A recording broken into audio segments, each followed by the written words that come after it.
everyone, I'm Nerdy Dancing of A Voice for Men Weekly News, and you're watching Men's Rights Edmonton, vlog number 5. Hey guys, Eric Duckman here. This video is directed towards my fellow MRAs, and it's about taking things to the next level. Right now, we're still very much an internet movement, and as Earl Silverman pointed out in vlog number 3, men's issues won't be taken seriously until there is a brick and mortar foundation. So how do we get there? How do we get from being a bunch of discontented individuals on the internet to having actual men's shelters, non-profit men's advocacy groups, and massive public demonstrations? Honestly, I haven't got it all worked out, but I know it's not going to happen until we create local, offline, flesh and blood communities. Now, I'm not saying a greater internet presence would be bad. The men's movement has exploded over the last few years because of the internet, but the theory and rhetoric department of the MRM is pretty well staffed.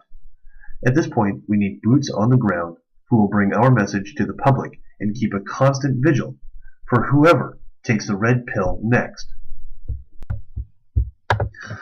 Some people have been critical of the methods I've used here in Edmonton, namely my spray paint graffiti tagging and my stickering of fringe posters.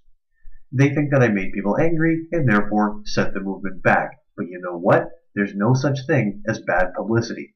We live in the age of Twitter and Facebook. For every one person you piss off, 20 more gotta hear about it. In fact, so many people were so angry about what I'll now call Stickergate that they tweeted about it until the CBC took an interest and published both the addresses of my website and A Voice for Men in the national media. It doesn't matter that the coverage that I got was negative. It only matters that more people heard about us, because the people that we want to reach at this stage in the game have already connected the dots, seen the hypocrisy and the injustice that ensues, are willing to stand up and speak out, and won't be put off by the people or the press speaking ill of us. I'm not here to convince anybody. I'm here to find other people who already think like me in terms of gender politics and get them talking to each other. That is how you build a community.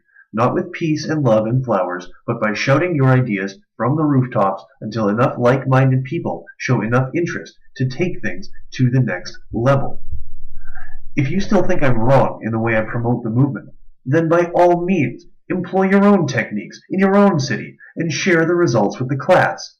If, however, you want to get going on something, but don't really have a plan, you're quite welcome to use mine. The plan is this. First, you start a website. The website should briefly and clearly state how you feel about the issues key to our movement.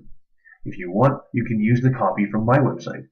Your website should have a name that's easy to remember, and it should provide a way of contacting you. Step 2, you hype the shit out of that website however you can. Call into the A Voice for Men radio show and put out a call to anyone in your area. Go to the ABFM forums and hype it there. Me and Razlo go out almost every week, and I wear my sandwich board while he tapes me and puts up stickers and posters. We are hyping my site and our cause however we can. Now, if you're a regular listener to A Voice for Men, then you're aware that I was recently handed a $1,200 bill for the removal of the A Voice for Men logo I had spray painted all down 109th Street. I called into the show and solicited donations there, and I want to thank all the people who have sent me donations already. Not only do I have to pay this bill on top of the $575 fine I was given for the offense, but this is basically my second job, and rather than get paid for it, it's costing me money. So please, do me and Razlo a favor and go to my website and show the PayPal button some love. Your money will go towards the expenses we rack up in the course of our continuing mission to find new and dedicated MRAs and activate the non-feminist sector here in Edmonton. I'll be releasing more videos discussing the ins and outs of offline strategy and real-world presence, but for now, I'll be leaving you with a question.